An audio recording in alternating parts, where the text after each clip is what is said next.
Do you understand English perfectly when you read it, but you feel completely frozen when it's time to speak? That is such a common feeling. Like, you know all the grammar rules, you know thousands of vocabulary words, but when a real person says hello to you in real life, Mm. your mind just goes blank. Yeah, you suddenly forget everything you ever studied. It is so frustrating. Yeah. But if that sounds like your life, well, I want you to know something very important. You are completely normal. Yes, this happens to almost every single person who learns a second language. The hardest part is not learning English. Right. The hardest part is actually using it with real people. I am Grace. And I am Theo. Welcome to Practice English Studio, the podcast where you learn and practice real English through real conversations. It is so great to have you listening today. It really is. And if you want to finally stop freezing and start speaking, make sure you like, share, and subscribe to the channel. Yes, please do. Subscribing is not just to be nice, it sends a little reminder to your phone to practice every single day. And consistency is how you win.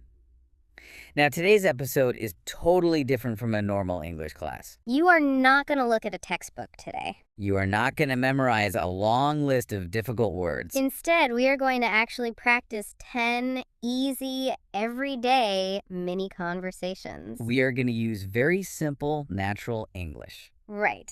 So, here is what you need to do right now. Grab a cup of coffee or tea. And I want you to imagine that you are sitting right here in the studio with us. Yes, like you are the third person in this conversation. So when we ask a question directly to you, I want you to speak your answer out loud. Use your real voice. Exactly. Do not worry about your accent. Do not worry about making a small grammar mistake. We just want you to speak. So let's start with the absolute hardest part of speaking English. The very first moment you meet someone new. Oh, the first step is always the scariest. Your heart beats fast, your hands get sweaty. We call this breaking the ice. And to get to a good conversation, you have to break the awkward silence. Let's show you how to do it. Imagine we are in a busy coffee shop. I will play the person sitting at the table, and you play the stranger looking for a chair. Okay, here we go. Hi. Is this seat taken? No, go ahead. Thanks. I'm Alex, by the way. Nice to meet you, Alex. Nice to meet you too. Do you come here often? A few times a week. I usually work from here. That's nice. I might start coming here more often. Okay, let's stop the role play right there.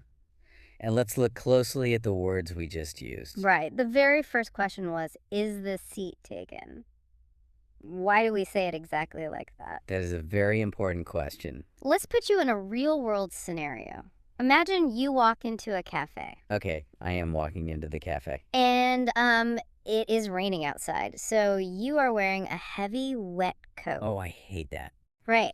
And you are holding a hot cup of coffee. You look around, and the cafe is completely packed with people. Every table is full. That is the worst feeling. But then you see exactly one empty chair. Just one. Ah, a lucky chair. Yes, but there is someone sitting right next to it. At the same table. Okay, so I cannot just sit down without saying anything. Right. You do not want to be rude. If you just walk up and say, I am going to sit here now, well, that sounds really aggressive. Yeah, that feels like a demand. Like you are the boss of the cafe. Exactly. So you ask, is this seat taken? But wait, let me ask a stupid question. If I see the chair is empty, why am I asking if it is taken? What if the person says, yes, it is taken? Then I cannot sit down. Yes, exactly. That is why it is so polite. Maybe their friend went to the bathroom. Or maybe their friend is waiting in line to buy a muffin. Right. By asking, is this seat taken? You are giving the stranger an easy way to say no. It is a soft, polite question. If the seat is really empty, they will say, no, go ahead. Right. Go ahead. That just means, yes, you can do the thing you want to do. It is like giving permission. Exactly. For example, if you and I walk to a door at the exact same time, we both reach for the handle. Oh, yeah, that happens a lot. Right. I might open the door, step back, and say, go ahead. Ah, so you are inviting me to walk through the door first. Yes. It is polite and very simple. And starting a conversation in a new language is like opening a heavy door. Oh, that is true. You do not need to push hard. You just need a simple key. And a phrase like, "Do you come here often?" is the perfect key. It really is. It is a very easy question for the other person to answer. Okay, it is practice time. I am going to ask you a question. I want you to speak your answer out loud right now. Are you ready? Hi, what is your name? Go ahead, say it out loud. We are listening. Great job. I will ask the next one. Do you come here often? Tell us if you do. Out loud. Take your time. Awesome. You are doing it. Now the ice is broken. You are sitting down next to this new person. What happens next? Well, naturally, you look at what is right in front of you. Right. You talk about the coffee in their hand or the laptop on the table. Let's listen to conversations number 2 and 3. First, the coffee. I will start. What are you drinking? Just an iced coffee. I need the extra caffeine today. Long day. Very long day. I know the feeling. And from there, it is very easy to shift to talking about work. Let's continue the role play. So what do you do? I work in customer service. How about you? I'm an office manager. Do you enjoy it? Most days, yes. What about you? Some days are better than others. Okay, let's unpack the English in those two conversations. Let's start with the phrase, I know the feeling. That phrase is like a superpower for making friends. It really is. It shows empathy. And empathy just means you understand someone else's emotions. It creates a bond. And notice in the role play, I asked the question, long day. Oh, yes. Why do we ask that? Why do we always complain to strangers about being tired? Well, it is a way of commiserating. Commiserating. That is a big word. Commiserating just means sharing a tiny, difficult feeling together. Right. Life is hard. Work is tiring. So when two strangers both admit they're tired, they suddenly feel like teammates. It is a universal shortcut to friendship. Now let's talk about the work questions. What do you do? In the role play, the answers were customer service and office manager. Right. Customer service means you answer the phone and help people who bought a product. And an office manager keeps a business running smoothly, ordering supplies and organizing schedules. But here's the secret. Notice how short those answers were. I struggle with this. Sometimes I want to give a long explanation. Really? Like what? Well, what if my job is really complicated? What if I am a senior data analyst for a global logistics firm? Should I say all of that? Please do not. Keep your answers simple. Give a short label, like, I work with computers, or I work in shipping. Practice time again. What do you usually drink? Coffee? Tea? Something else? Answer in a full sentence right now. Go ahead. Great. Now I have a question for you. What do you do for work? Or, if you are studying, what are you studying? Keep it simple. One sentence out loud. Perfect. So we talked about coffee, we talked about work. But work is boring. To really connect with another human being, you have to talk about what happens when the computer's turned off. You need to ask with their free time. Let's listen to conversation number 4 about the weekend. Any plans for the weekend? Nothing special. Maybe I'll watch a movie. Sounds relaxing. And now, conversation number 5 about hobbies. What do you do for fun? I like reading and going for walks. How about you? I enjoy listening to podcasts. Any recommendations? Too many. Where should I start? Let's talk about the phrase, nothing special. This is a great phrase. In the age of social media, we sometimes feel pressure to have amazing, wild weekends. Oh, definitely. Like we need to go skydiving every Saturday. Right. But in English small talk, it is perfectly fine to be completely boring. Yes. Nothing special is like a deeply relaxing phrase. It really is. It takes all the pressure off. Exactly. Let me give you an example. Imagine you are sitting at the breakfast table. Just having a quiet morning in your pajamas. Right. And your roommate walks in and asks, hey, what are you eating? And you look down at your plate. And it is just a plain, dry piece of toast. Like no butter, no eggs. Just a boring piece of bread. Exactly. You just shrug your shoulders and say, oh, nothing special. It just means my plans are quiet, they are simple, and they are normal. and that is a good thing. Now, in the hobbies conversation, the key word was recommendations. Right. A recommendation is just a suggestion. You are basically telling someone, this is good and you should try it. Like if you eat an amazing slice of pizza. Oh, I love pizza. Me too. So, if you eat great pizza and your friend asks where they should eat tonight, you recommend that pizza place. But I want to ask you about the reality of this, especially with things like podcasts or books. Okay, what do you mean? Well, if I ask you for a podcast recommendation, do I actually care? Am I actually going to write it down and listen to it? Honestly, probably not. Right. Sometimes my mind goes completely blank when people ask me what books I like. Oh, I do that too. I suddenly forget every single book I have ever read in my entire life. Exactly. I used to get so nervous. But then I realized asking for a recommendation is usually just polite behavior. Yes. They are just showing interest in your life. They want to know what makes you happy. And if you have too many recommendations, well, that's a very good problem to have. It means your life is full of things you really enjoy. Practice time. Tell me about your weekend. What are your plans for this weekend?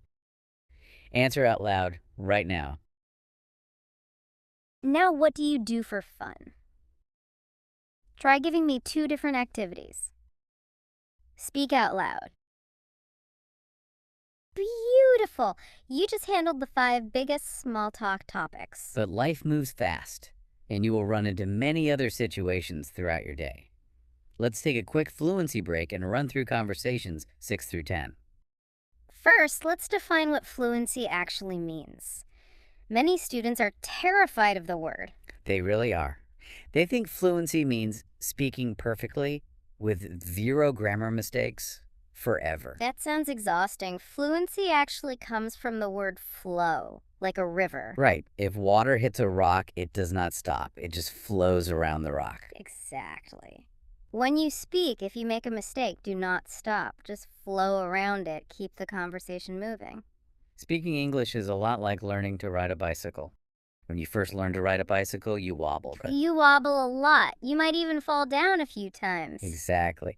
And, you will make mistakes when you speak. You'll wobble. But you just have to keep moving forward. Yes. If you stop pedaling, you fall over. You just keep moving. Let's listen to conversation number 6. You step outside, and you see your neighbor. Beautiful day, isn't it? Yes. Much better than yesterday. So, why do English speakers obsess over the weather? Why do we always talk about the rain or the sun? We talk about the weather because it is perfectly safe ground. Everyone shares the same sky. Now, conversation 7. You see a coworker in the hallway. How are things? Crazy busy. We say crazy busy almost like a greeting now. It is another way to commiserate. Conversation 8. You are leaving the hallway. We should grab lunch sometime. Sounds good. Let me know. I have to admit, this one used to confuse me so much. Really? Why is that? Well, if someone says, let's grab lunch sometime, I always thought, do I need to pull out my calendar right now? Is it a real invitation? Oh, like you need to pick a specific day immediately. That is such a common misunderstanding. Right, so what is the actual answer? Often, no. It is a polite closing. It just means I enjoyed talking to you and I like you. If they really want lunch, they will send you a message later with a time. Yes. So do not stress about it. Just say, sounds good, and keep walking. Now, conversation 9. You're paying at the grocery store. Did you find everything okay? Yes, thanks. Just this today. Cashiers will ask you this every single time. Yeah. A simple yes, thanks keeps the line moving. Finally, conversation 10. The friendly goodbye. Have a good one. You too. Take care. Notice I did not say have a good day. I said have a good one. Right. It is incredibly common, very relaxed, and it works perfectly for any time of day or night. Okay, you have learned the phrases. You know why we use them. Now it is time to take off the training wheels. We are going to combine everything we practiced in today's episode into one final real-time challenge. This is your final test. We are going to do a rapid-fire review. We are going to speak directly to you and leave time for you to answer. We want you to answer out loud with confidence. Do not worry about grammar. Let the English flow. Here we go. Hi, is this seat taken? Say your answer right now. Good. So what do you do? Keep it simple, out loud. Very cool. What do you like to do in your free time?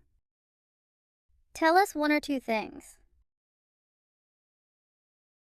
Nice. Do you have any plans this weekend? Speak out loud.